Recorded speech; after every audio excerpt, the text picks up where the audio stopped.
Boa noite.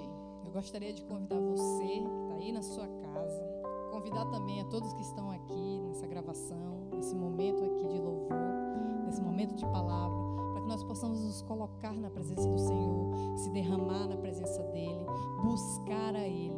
Quero convidar você para orar conosco, na sua casa, nesse momento. Agora, se você estiver deitado no sofá, senta. Se você estiver em pé, pode ficar em pé mesmo, mas que você se coloque na presença do Senhor. Você pare um pouquinho para refletir sobre a sua semana e pedir a Deus pela semana que vem. Senhor, nós te louvamos, nós te agradecemos, nós pedimos perdão, Pai, de todos os nossos pecados, Senhor.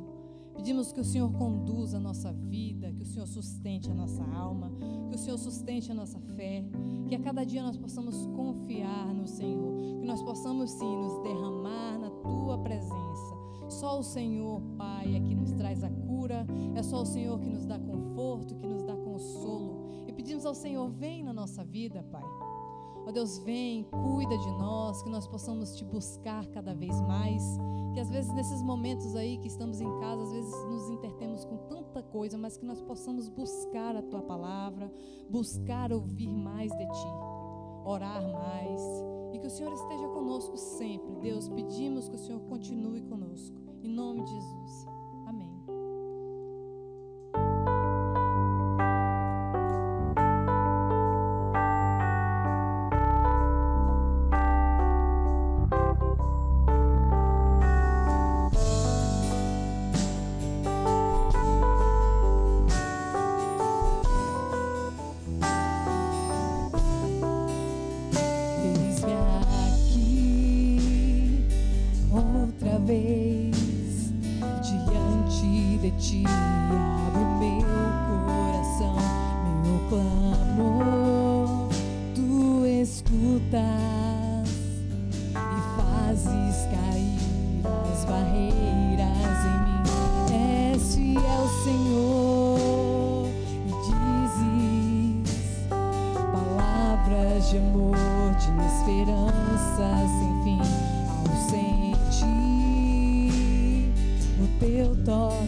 Te preciso me derramar, dizer que sou grato, me derramar mais uma vez. Eu venho me derramar, dizer que te amo, me derramar, dizer te preciso, me derramar, dizer que sou grato, me derramar, dizer que és famoso.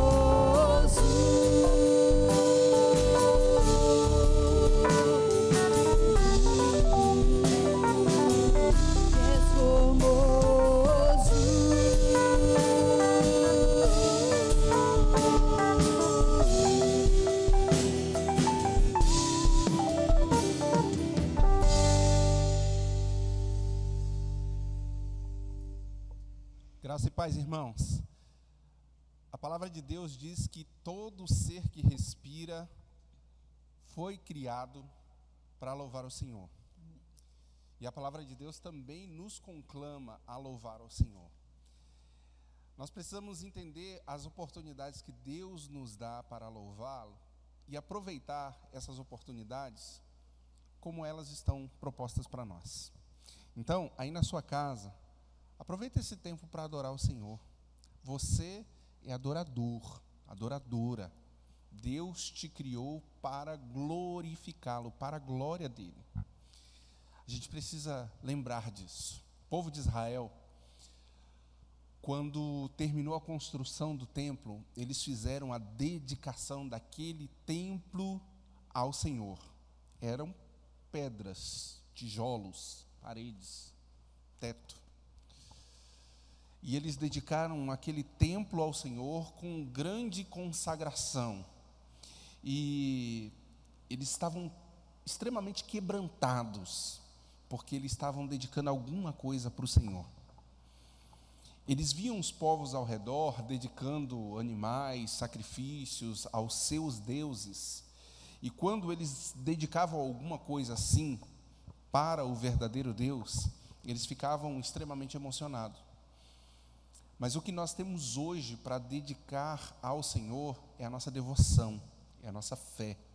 Então, eu vou te clamar para que nesse momento você possa entregar ao Senhor e se entregar ao Senhor como um adorador aí na sua casa, onde você está assistindo, pelo celular, pela TV, pelo computador, que você entre nesse espírito de adoração, sabe? Se desligue de outras coisas, de outros sites, de outras janelas, e se concentre no Senhor, naquilo que Deus tem para falar ao teu coração e naquilo que você vai cantar para o Senhor, que é muito importante a gente pensar naquilo que a gente está dedicando ao Senhor. O povo de Israel estava dedicando o templo e eles sabiam que estavam dedicando algo muito precioso ao Senhor.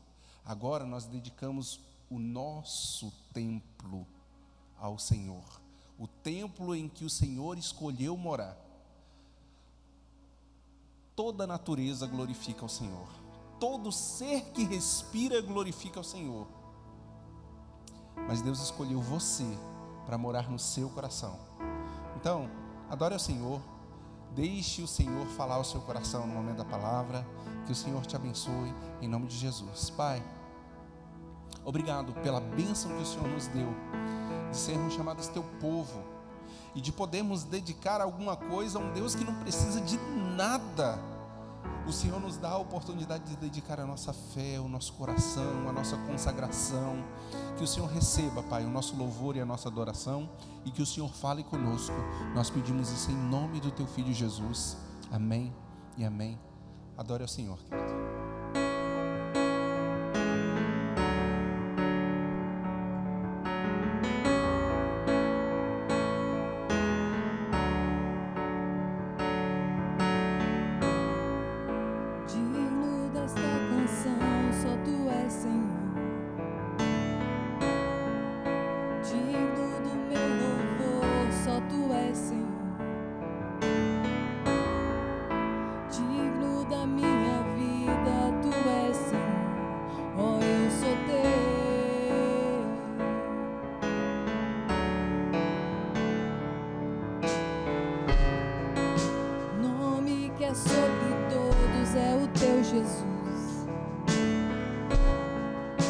Fonte da salvação, só tu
Senhor Santo.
Você, não com você que vem à igreja sempre, mas com você que não vem. Sabe, às vezes eu fico pensando, tantas pessoas que estavam aqui conosco não estão mais, mas eu não digo que morreram, eu digo que não vêm mais para a igreja. E às vezes uma oportunidade de assistir um culto desse, às vezes tocar a alma de alguém. Então que nesse momento agora você, se você não compartilhou ainda o link do culto, compartilha, irmão. Nós vamos dar um tempinho, compartilha, porque isso é bom demais. Quantas pessoas precisam? Nós sabemos que tem gente do nosso convívio que não convive mais conosco, não é? Tem pessoas da nossa família que não estão mais na comunhão com o Senhor. Tem pessoas que sabem que Jesus morreu na cruz, mas que não vivem mais isso. Nós cantamos agora dizendo que vamos construir a nossa vida no Senhor. E estamos tentando a cada dia construir, reconstruir. E se não deu de novo, reconstrói de novo. Começa do zero e reconstrói de novo. Porque o Senhor é o nosso Deus.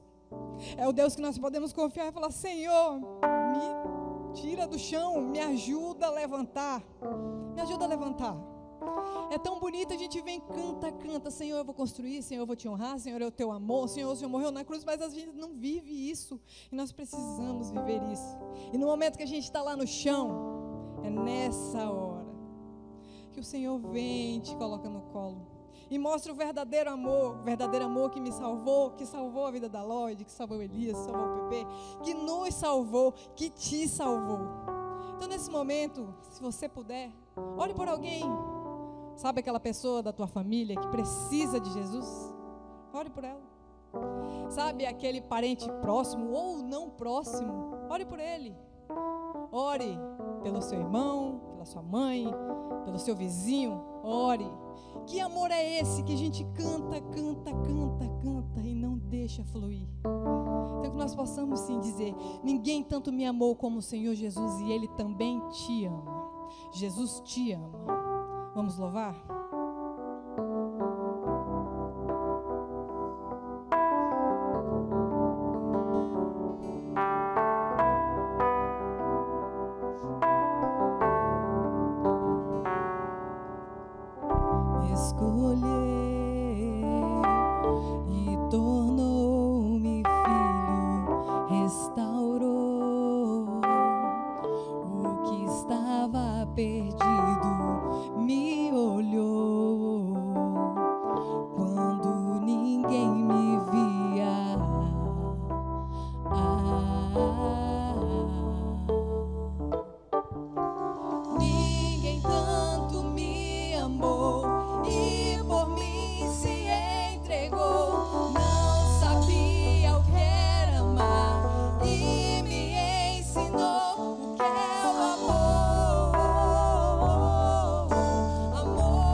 quero amar e me ensinou teu amor, amor, o teu amor, amor, o teu amor, amor, o teu amor.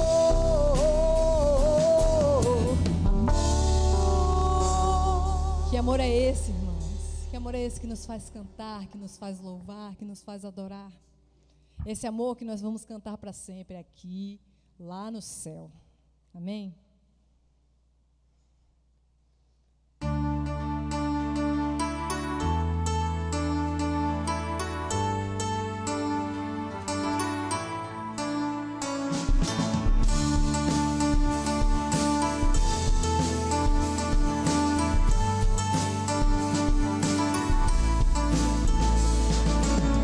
Dos montes corre para o mar, teu rio de amor. Eu abrirei meu coração, deixando a tua cura entrar. Me alegro por te pertencer, levantarei as minhas mãos. O teu amor me alcança e me faz louvar-te.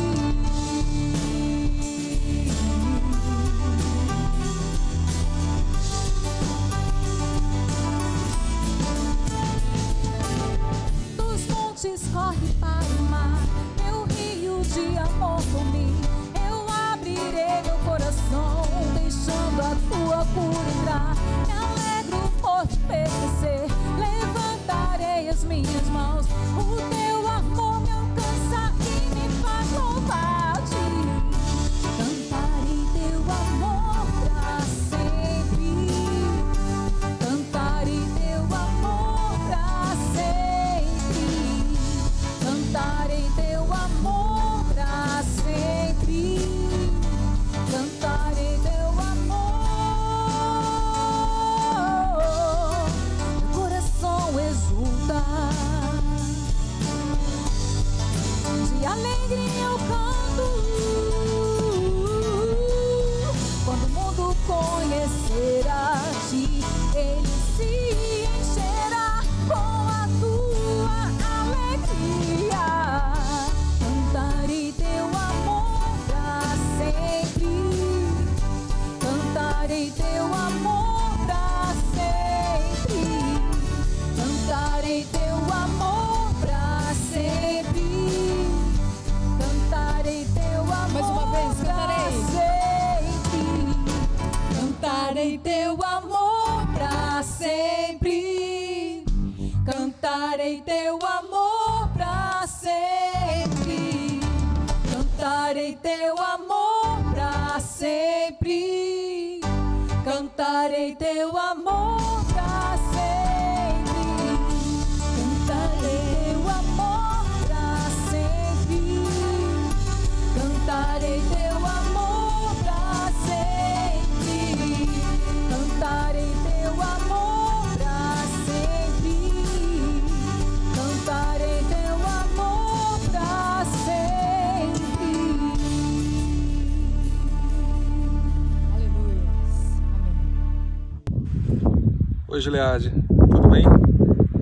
Estamos aqui felizes por poder participar desse momento de 30 anos de Gileade. Estamos felizes porque a Gileade fez parte da nossa vida, parte da nossa família, e queremos externar a nossa alegria nesses dias, nessa comemoração. Estamos aqui felizes por poder participar desse momento. Talvez, com certeza, muitos não nos conhecem mais, mas a Gileade está sempre no nosso coração, não é, meu amor? Gente, alegria imensa no coração em poder falar com os irmãos. A saudade é grande. Esse aqui é o nosso Bruninho, não é, Bruninho? Falar aqui com as pessoas.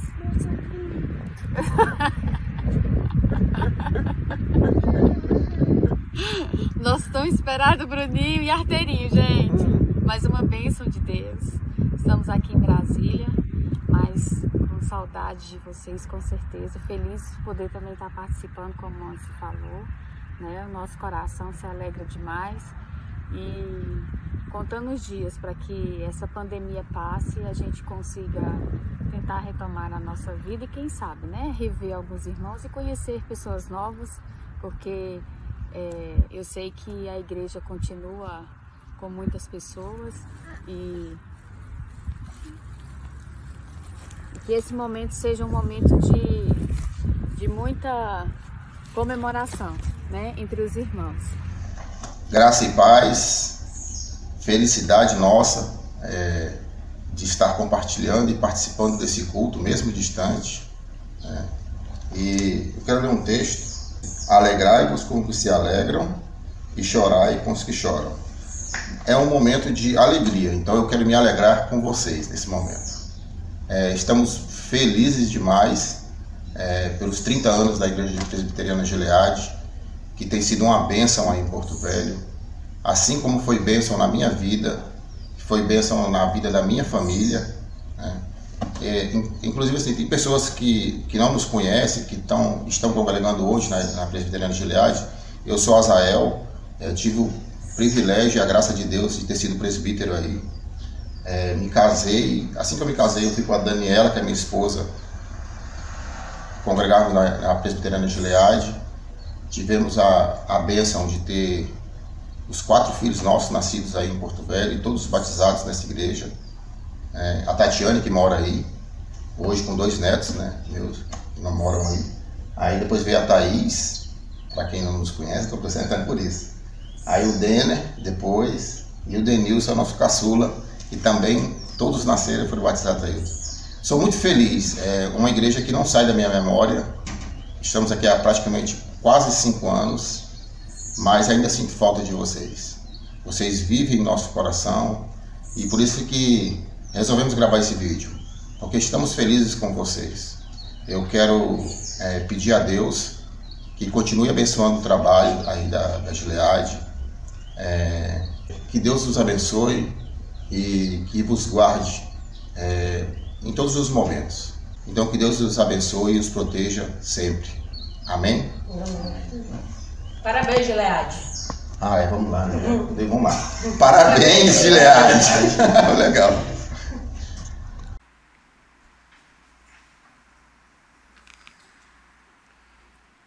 Boa noite, meus irmãos, graça e paz. É uma alegria tão grande estar aqui com vocês. Há tanto tempo, né? Os irmãos da congregação também. Mas eu sei que Deus tem o tempo dele e no tempo dele nós vamos estar juntos novamente. Queria aproveitar esse tempo e compartilhar com vocês aquilo que faz parte da história da igreja, principalmente da nossa igreja. Domingo passado o pastor Luísio começou a falar sobre a Escritura, né? Sola a Escritura, somente a Escritura. E ele falou que esse mês nós estamos comemorando 30 anos. E esse mês também é o mês da Reforma Protestante. E é um tema muito pertinente para esse mês, porque a Reforma está aí, o aniversário da Reforma. E eu queria falar com você nessa noite sobre a fé. Se a base que o pastor Luísio falou domingo passado é a Escritura, nós precisamos de fé para crer que as Escrituras sagradas são de fato a palavra de Deus. Eu queria te convidar para que a gente pudesse ler Romanos,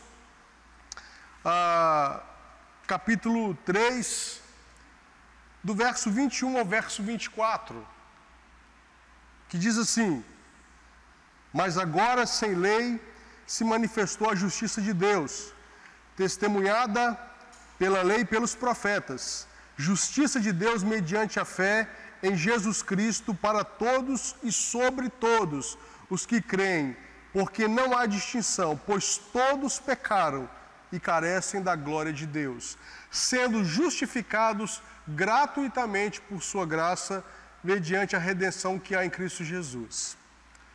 Irmãos, pensando na justificação pela fé,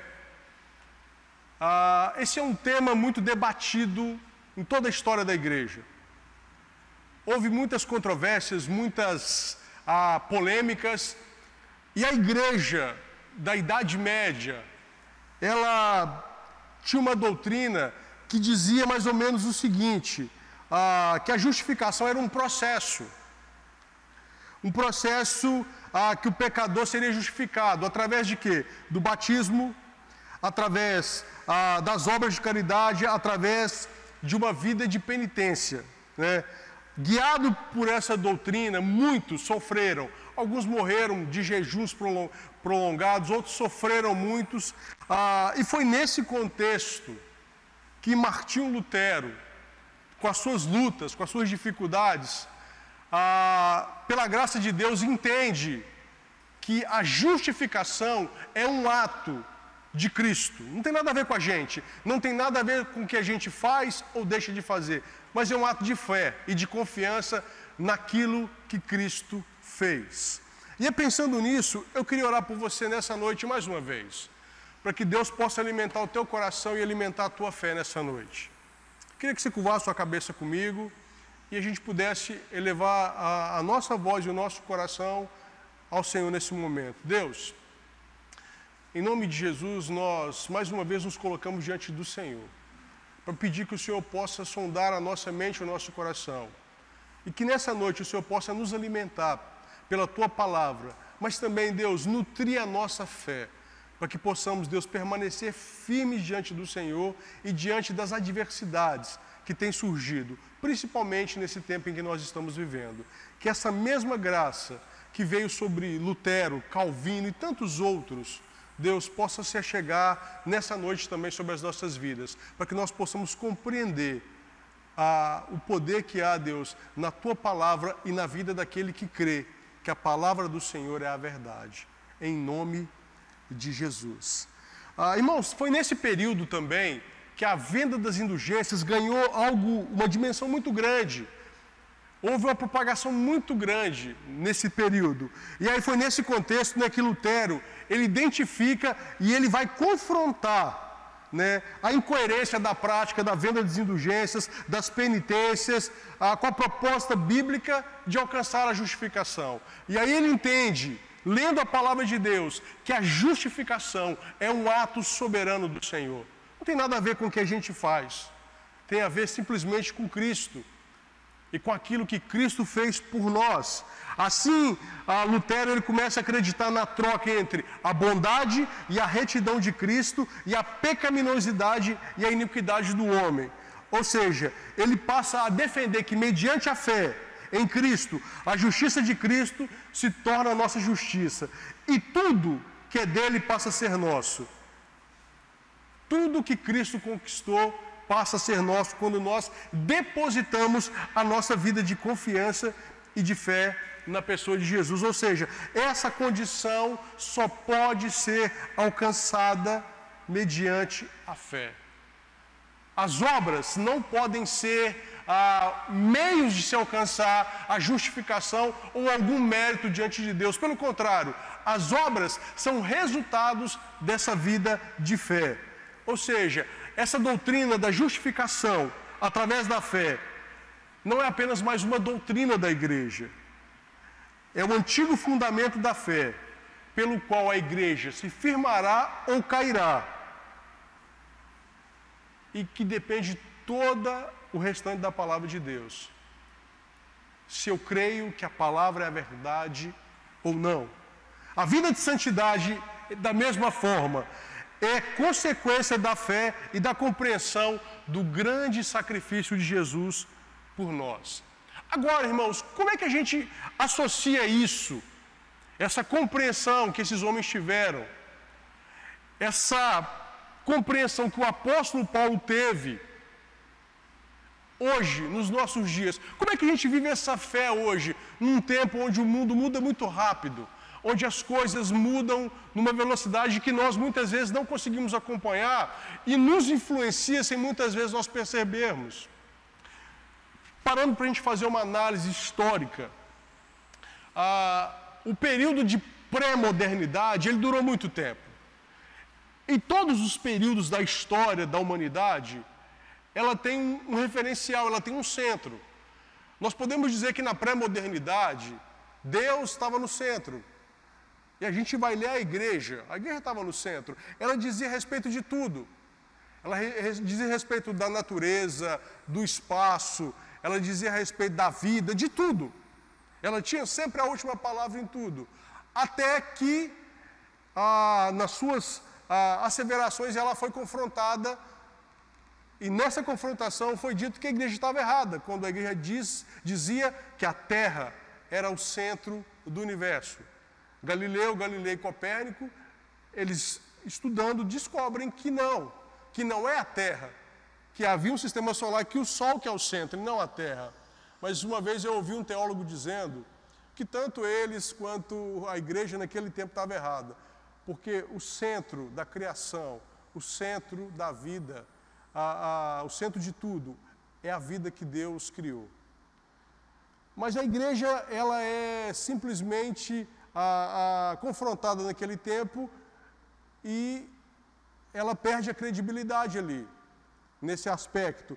E aí nós saímos da pré-modernidade e entramos num outro momento da história da história, na Era das Luzes, onde o homem passa a ser um ser iluminado e o ser humano, através da sua capacidade de raciocínio e de lógica, ele vai dizer sobre o que é verdade, o que não é, o que é superstição, e através da sua capacidade de decodificar a vida, ele ia produzir uma vida com uma evolução na vida de todo mundo, ia trazer progresso na vida de todo mundo. Então, essa é a promessa da modernidade, entregar um mundo melhor, entregar pessoas mais sábias, mais cultas, porque aquilo que a pré-modernidade havia entregado era superstição. Mas agora que nós temos a luz, o conhecimento, nós podemos entregar um mundo melhor, um mundo em evolução e um ser humano cada dia melhor. O que a modernidade faz? Ela nos entrega duas grandes guerras que dizimam milhões e milhões de pessoas. Se na pré-modernidade a igreja estava no centro, na modernidade quem está no centro é um homem. O homem está no centro. E o homem, com a sua capacidade de progressão, de poder questionar, de poder colocar em dúvida, ele vai conseguir progredir. Então, a igreja sai do centro, o homem entra no centro.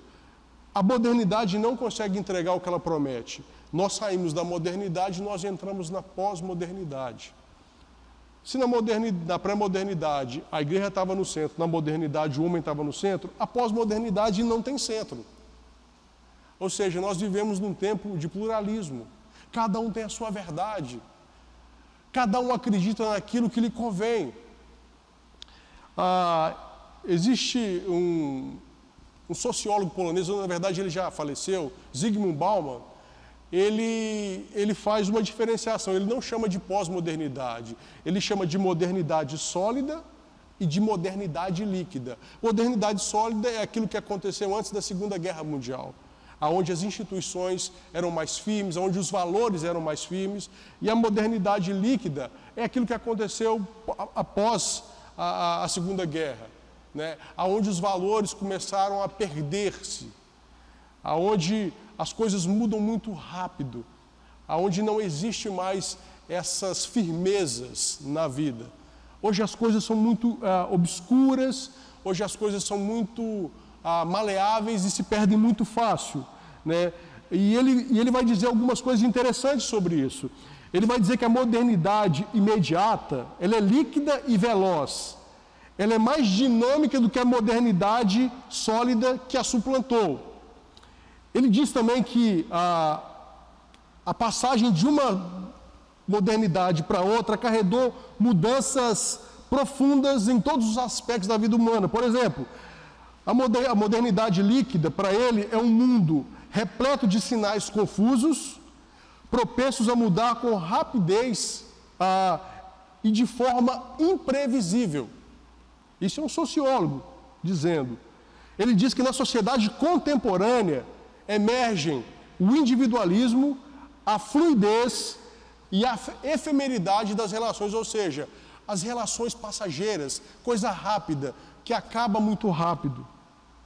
E a frase mais famosa dele é essa: vivemos em tempos líquidos, nada foi feito para durar.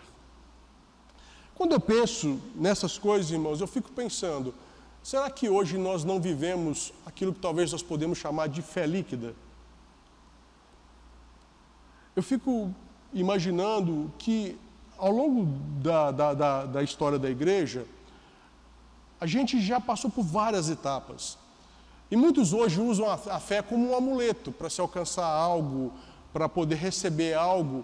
E outros usam a fé para poder apoiar aquilo que crê. Aquilo que não crê, a gente deixa de lado. Já não tem o mesmo peso.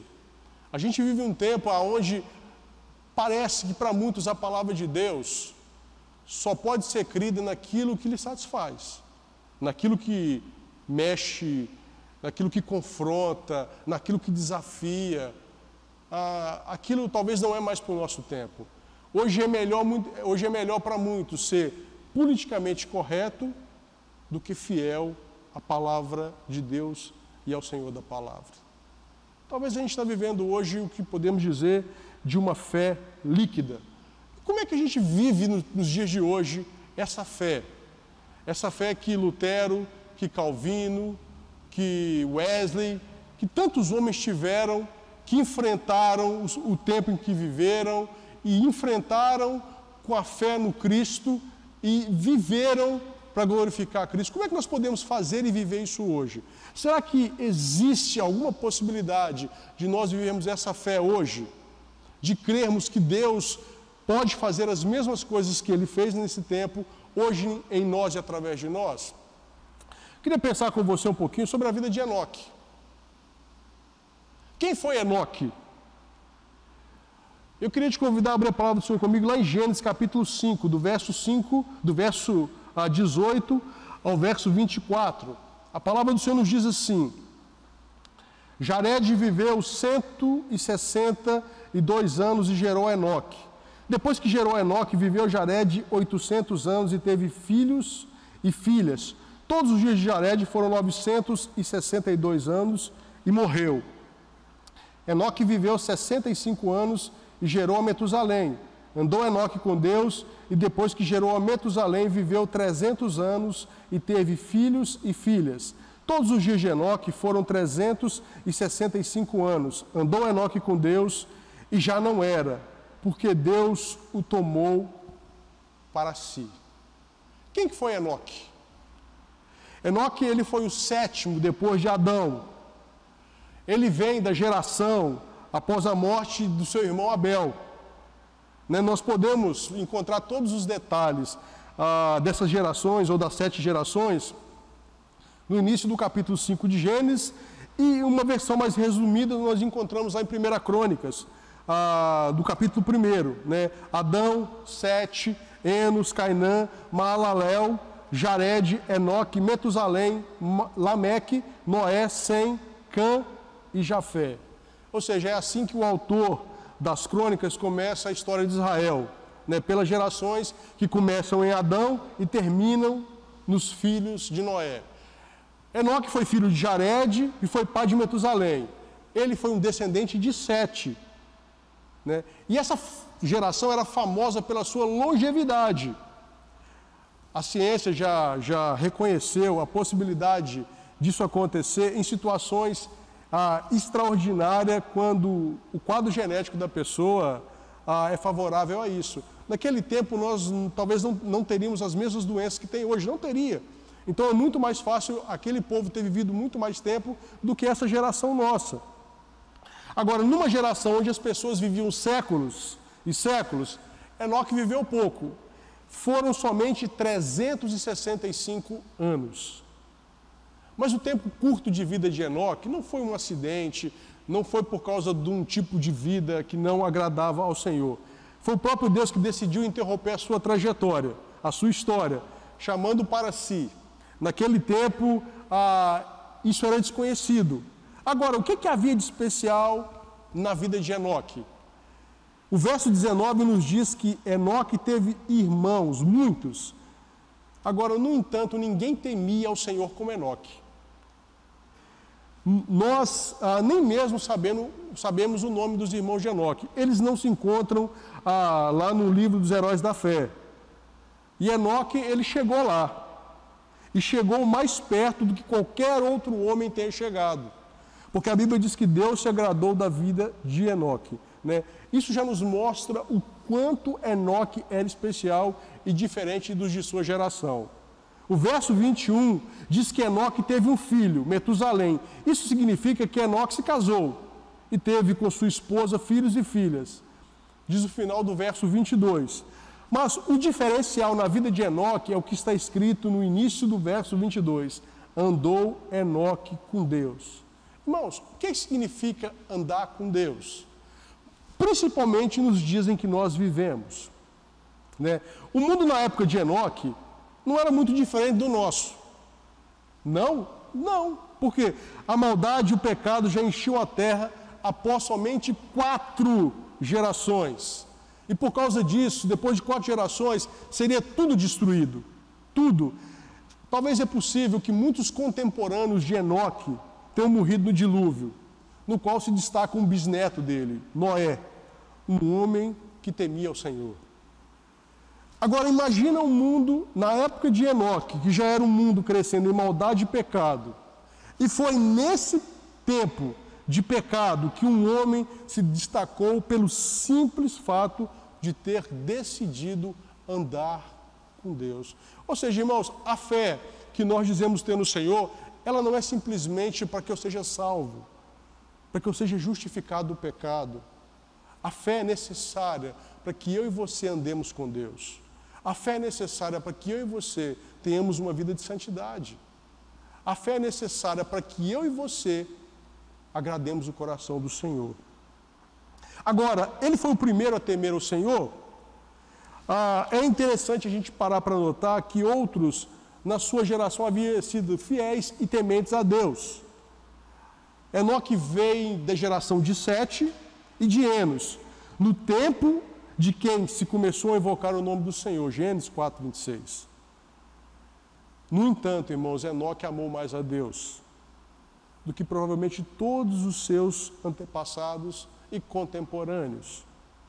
Ele viveu uma vida de serviço ao Senhor, uma vida de adoração. A Bíblia apenas diz que andou Enoque com Deus e já não era, porque Deus o tomou para si.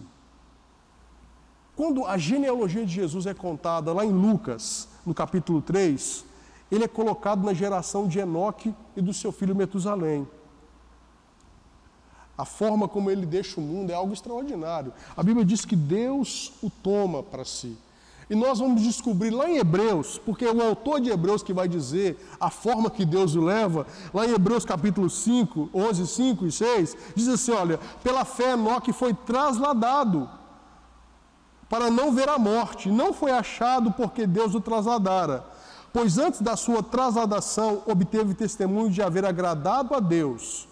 De fato, sem fé é impossível agradar a Deus, porquanto é necessário que aquele que se aproxima de Deus creia que Ele existe e que se torna galardoador dos que o buscam. Irmãos, quando muitas vezes nós lemos Hebreus, nós lemos o verso 5, separado do verso 6.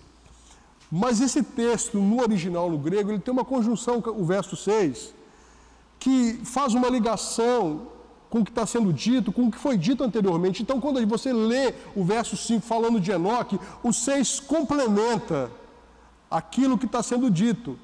Assim, a ideia que se tem de Enoque é que Enoque agradou a Deus porque ele creu na existência de Deus e ele viveu com essa certeza todos os dias da sua vida, agindo de um modo diferente dos de sua geração.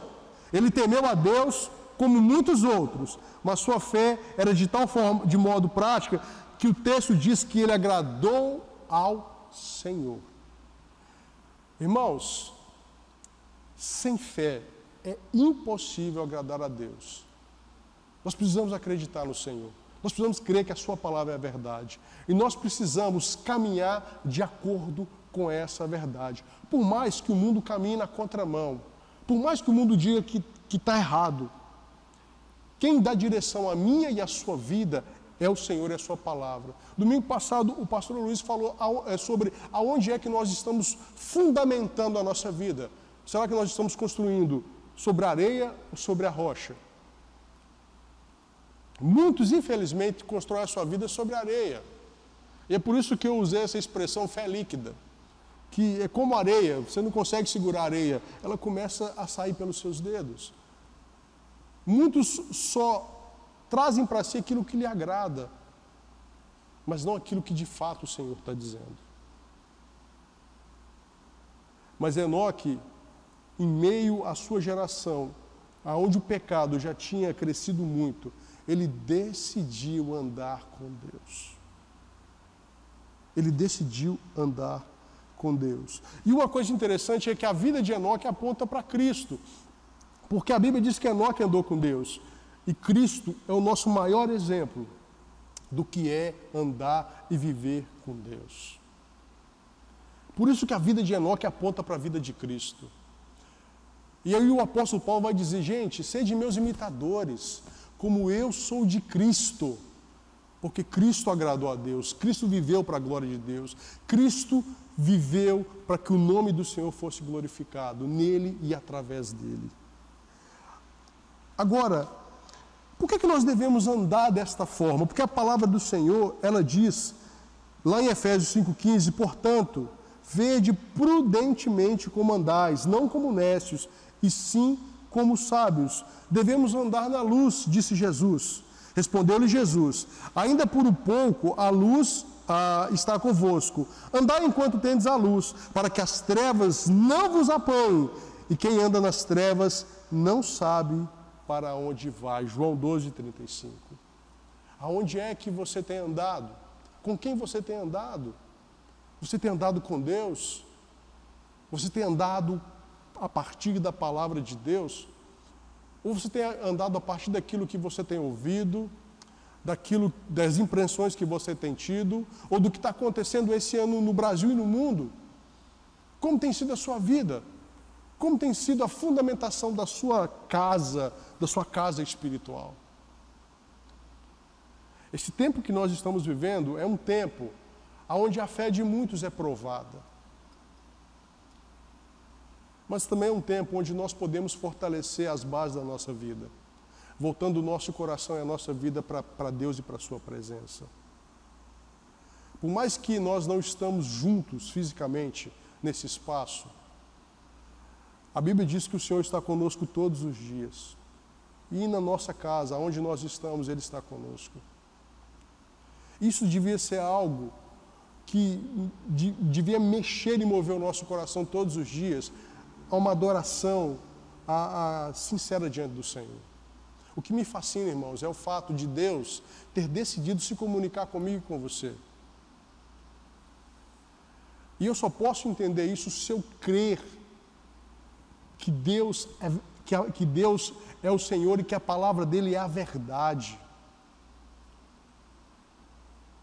Que independente do que está acontecendo lá fora no mundo, Deus continua no controle de todas as coisas, inclusive da minha e da sua vida, inclusive do meu e do seu coração. E eu queria fazer 3 aplicações para as nossas vidas, pensando nisso que a gente está vivendo, no que está acontecendo no mundo, sobre essa redescoberta de uma vida de fé pelos reformadores, que não é o que eu faço ou deixo de fazer, mas foi aquilo que Cristo fez por mim e por você. Eu aprendo 3 lições com a vida de Enoque, cujo nome dele, o significado do nome dele é instrutor. Eu queria compartilhar com você. A primeira delas é que Enoque andou com Deus. E andar, irmãos, é um gesto de progressão. Alguém que sai de um lugar e pretende chegar ao outro. E é uma caminhada que tem vários obstáculos, dificuldades, mas tem um objetivo, tem uma meta. E eu queria ilustrar isso contando um filme. Talvez você já assistiu, O Livro de Eli. E é um filme tão interessante que o Eli é um camarada que recebeu uma palavra, ele ouviu uma voz de que ele precisava ir para o oeste e ele precisava levar um livro que estava com ele. Ou seja, ele está vivendo num mundo que foi devastado por uma guerra nuclear. O filme não está preocupado de contar o que aconteceu antes. A gente só sabe isso do filme. E ele está caminhando, tem 30 anos. E esses 30 anos ele está lendo aquele livro, que depois a gente descobre que é a Bíblia. E ele vai passar por uma terra inóspita, devastada, aonde as pessoas não tinham nem condições de olhar para o sol, precisavam usar óculos escuros. Ele vai passar por dentro de uma vila, e nessa vila ele já tinha tido um encontro com alguns bandidos, e lá ele vai encontrar esses bandidos. E como é uma vila dominada por um homem, lá tudo era na base do escambo, da troca. E ali ele tem a oportunidade de poder se corromper, porque ele é chamado para liderar depois a gangue desse homem, porque ele mata um monte de homens lá que tentam atacá-lo, né? Lhe é oferecido uma mulher e ele rejeita tudo isso. E ele não sai do propósito ao qual ele tinha sido chamado quando ele ouviu aquela voz. E ele continua firme no seu caminho. Apesar de tudo aquilo que estava acontecendo, havia por trás uma proteção, uma ação, e a gente entende depois que é uma ação de Deus. E ele continua no seu caminho, até que essa moça o segue, né? E eu lembro de uma frase que ele usa para ela, quando ela pergunta sobre essa caminhada que ele está fazendo, se ele sabe se vai ter alguém lá para onde ele está indo. E ele usa uma expressão dizendo assim: olha, o justo anda pela fé. Ele vai usar uma expressão assim. Até que quando ele chega, né, depois de todo o processo do filme, ele vai chegar no local que a voz mandou ele ir, e quando ele chega lá, ele já não está mais com a Bíblia. E aí a gente descobre que depois que a Bíblia está em braille. E aí no final do filme a gente percebe que ele também era cego. E ele tinha a Bíblia toda gravada na mente, porque ele estava lendo há 30 anos. Né? E aí ele vai ditar e a Bíblia vai ser produzida novamente. E o que me chama a atenção, irmãos, é que o filme não está preocupado com o que aconteceu no passado, mas com o que vai acontecer dali para frente. E ele entende que a palavra de Deus é importante para a reconstrução da vida, para a reconstrução daquilo que havia sido destruído. E da mesma forma é para mim e para você. O que aconteceu no passado, nós conhecemos como história, nós não vivenciamos. Mas o que vai acontecer com a nossa vida daqui para frente? Se até aqui eu não tenho andado com Deus, a partir de hoje eu posso começar a andar com Deus. Mas é uma decisão que eu e você temos que tomar. E isso é um ato de fé. Enoque andou com Deus. Isso foi algo marcante na vida dele. Mas também Enoque diz que a palavra que ele creu em Deus. Se andar é sair de um lugar para o outro, crer é uma atitude de fé e confiança. Hebreus capítulo 11 vai falar sobre isso, quando ele vai dizer que fé é um fundamento, fé é um alicerce, mas fé também é uma convicção. É uma convicção de que a palavra de Deus é a verdade. É um fundamento e é um alicerce. 2 Timóteo 1,12 vai dizer, o apóstolo Paulo vai dizer, por cuja causa também padeço também isto, mas não me envergonho do Evangelho, porque eu sei em quem tenho crido e estou certo de que é poderoso para guardar o meu depósito até aquele dia. O apóstolo Paulo tinha convicção aonde é que ele tinha depositado a vida, a esperança e a fé dele. Você tem confiança, você tem convicção aonde você tem depositado a sua vida? Você tem certeza de que aquilo que você está construindo hoje é algo que vai te levar a andar a cada dia mais e mais com o Senhor? Se Enoque pôde andar com Deus na sua geração que havia sido pervertida, eu e você hoje também podemos ser instrumentos do Senhor e andar com Ele num mundo corrompido como o nosso. E a terceira e última característica de Enoque é que ele agradou a Deus. Ele agradou a Deus. Agora, como é que eu e você podemos agradar a Deus? Como eu e você podemos se alegrar em Deus e agradá-lo? Salmo 147, 11 vai dizer duas coisas. Primeiro, teme a Deus e confie na sua misericórdia. Irmãos, mais do que nunca nós precisamos direcionar a nossa fé para a palavra do Senhor. Num tempo onde os valores mudam muito rápido, aonde nós vivemos um tempo onde o pluralismo é muito grande, aonde cada um quer ter a sua verdade. Quando eu falo isso, eu não estou falando que nós temos que ter convicções para jogar na cara das pessoas, não. As nossas convicções é para que eu e você possamos permanecer firmes no Senhor. Porque o nosso testemunho muitas vezes vai falar mais alto do que as nossas palavras. Mas eu e você precisamos ter bases, precisamos ter convicção naquilo que Deus tem falado conosco. E Ele fala através da sua palavra. Eu não sei como você se encontra hoje. Eu sei que nesse período eu encontrei muitas pessoas em estados de depressão, de medo, desânimo. Não sei como é que está o teu coração hoje. Mas eu queria dizer uma coisa para você: confie no Senhor. Creia no Senhor. Deposite a sua esperança e a sua vida no Senhor. Porque é Ele quem te sustenta. Quando Lutero entendeu isso, a vida dele mudou. Quando Calvino, quando Wesley entendeu isso, a vida deles mudou.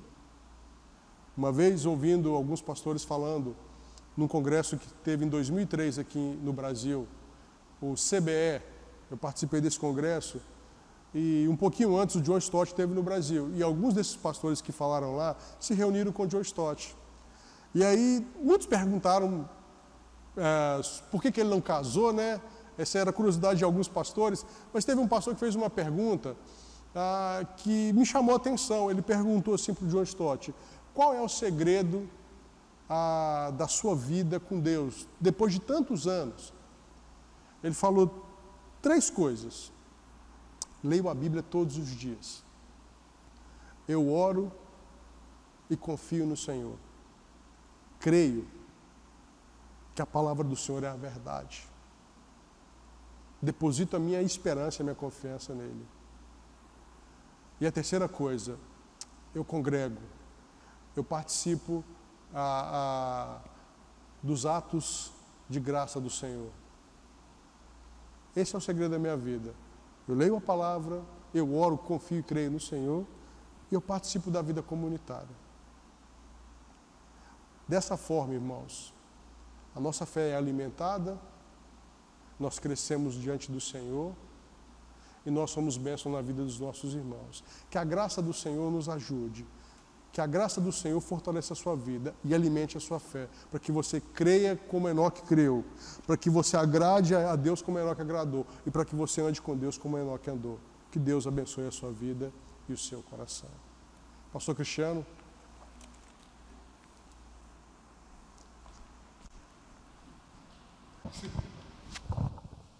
Que Deus te abençoe, que você tenha uma boa semana, em nome de Jesus. Que essa palavra possa ser colocada em prática, que você possa se encher de fé e que a cada dia o Senhor possa te usar para a glória dele. Vamos orar?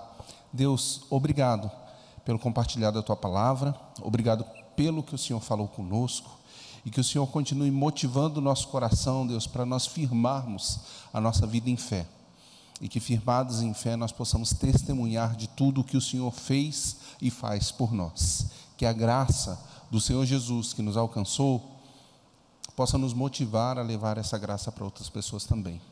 Que o amor de Deus, o nosso eterno Pai, que é derramado constantemente no nosso coração, possa ser derramado no coração de outras pessoas através da nossa vida, dos nossos atos, dos nossos gestos. E que a comunhão do Espírito Santo que nós desfrutamos, Pai, possa ser proclamada para que outras pessoas possam comungar do Espírito Santo também. Nós pedimos isso em nome de Jesus. Amém e amém. Uma boa semana para você, em nome de Jesus.